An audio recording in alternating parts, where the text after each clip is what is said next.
June 27. USO, a home away from home.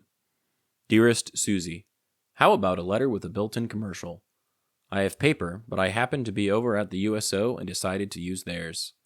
We have a pretty good USO here in Da Nang. They have a library, movie, cafe, and usually a pinochle game going on, so we spend most of our free time here. We haven't done anything since I wrote you last. All our ships are down for maintenance, and it looks like they will be down for a while. We were hoping to go home about the 5th of July, but I have my doubts about it. The colonel who runs things up here told us last night that he likes our work and wants to keep us at least another month. None of us had guts enough to tell him that all we want is to get back to Vin Long. And I will be glad to get back. Mail and laundry are a real problem up here. I haven't gotten any mail now in a week. I still don't know if you got home all right. I'm assuming that you did and that no news is good news. We still don't have our orders yet. I hate to be a pessimist, but I can only think of one reason why we don't have them. I'm afraid that they are going to send a blanket order over here, sending all of us to this new air assault division being formed at Benin. That division is supposed to be operational by September. How are you and the boys enjoying your vacation? How is Minnie getting along now that you are up there? Have you visited your mother yet? I still want some slides or pictures of you and the boys. Well, there is no more news. We are just sitting around existing right now, which is fine with me. I love you and miss you very much. Sincerely, Bill. P.S. I was going to use 2 USO envelopes, but they are so cheap they don't even put glue on them. The Young Men's Christian Associations, the National Catholic Community Service, the National Jewish Welfare Board, the Young Women's Christian Association, the Salvation Army, the National Travelers Aid Association, supported primarily through United Fund's Community Chest and American Overseas Campaign.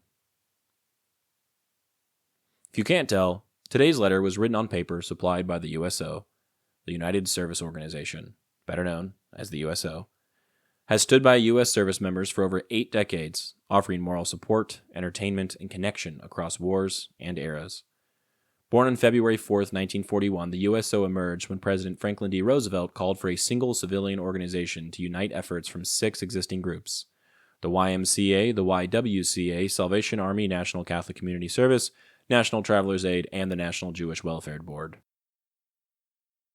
By March, a nationwide volunteer network and recreational facilities deemed a home away from home were already opening across America.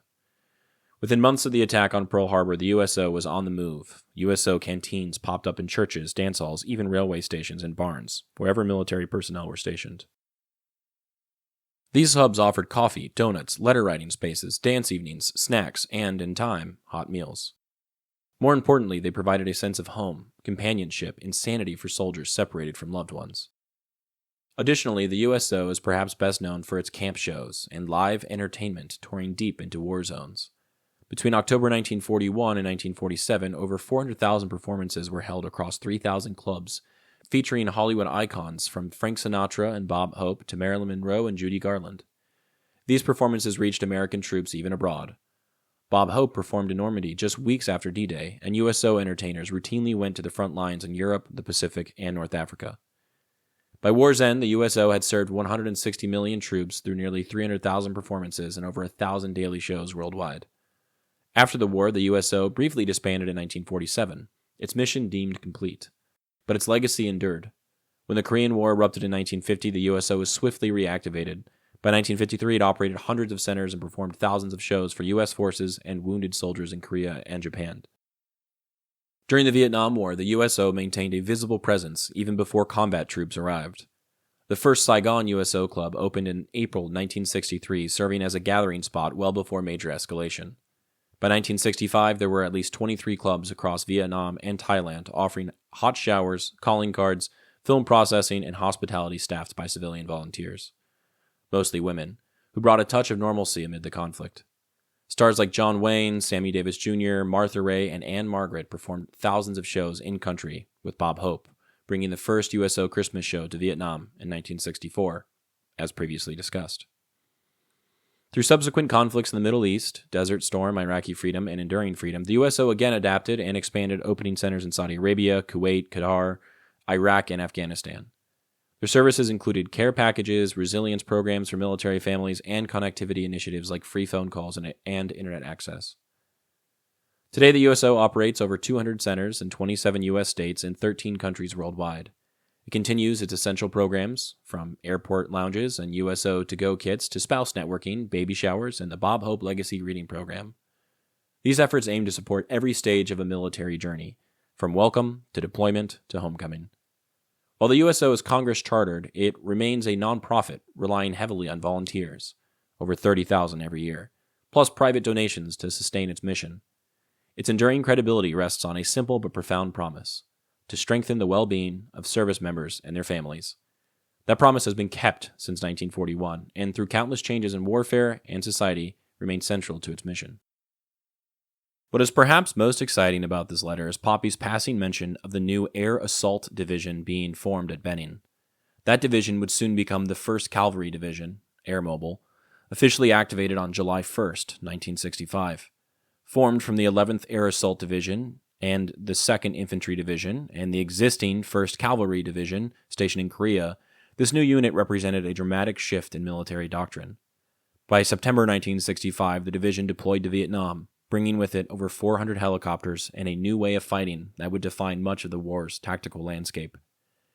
This division is best known for its affiliation with Lieutenant Colonel Hal Moore, the author of We Were Soldiers Once and Young, and the man who Mel Gibson depicted in the film We Were Soldiers.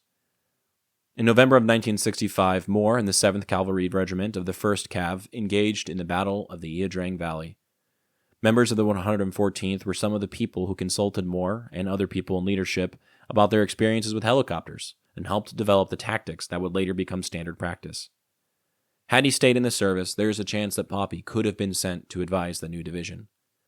Though that's a cool connection to history, I'm sure Popi was happy he didn't get involved with Moore and his heroics. The photo I chose for today features Martha Raye after a USO show. Martha Raye was a beloved American comedian, singer, and actress who became a USO icon during World War II, Korea, and Vietnam. Known affectionately as Colonel Maggie by the troops, she performed tirelessly for American service members, often going into combat zones to boost morale with her bold humor and brassy charm. In Vietnam, she toured bases and field hospitals, sometimes staying for weeks at a time, and became known for her deep commitment to the troops. Martha Raye is buried at Fort Bragg, North Carolina, in the Post Cemetery, which is typically reserved for military personnel. She received this rare honor due to her exceptional service to the U.S. military as a civilian. She was even given an honorary Green Beret and the title of Honorary Lieutenant Colonel in the U.S. Army Special Forces. Her grave marker reads, Maggie, a proud American patriot.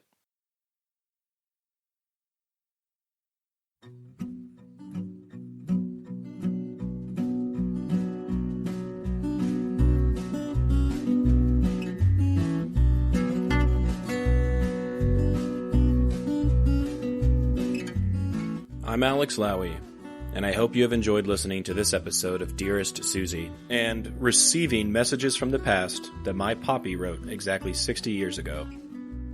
I sincerely appreciate your time and interest. Please consider following the podcast on your preferred platform, and if you're enjoying it, I kindly ask that you take the time to rate the show and leave a review. Also, please follow the project on YouTube, X, and Instagram. All likes, comments, shares, and reviews will help grow the reach of this story. The links for these things should be in the description of this episode. Please feel free to email me at dearestsuziepodcast@gmail.com if you have anything you'd like to say. I'd love to chat or to hear about your stories as well. Thank you for listening, and God bless.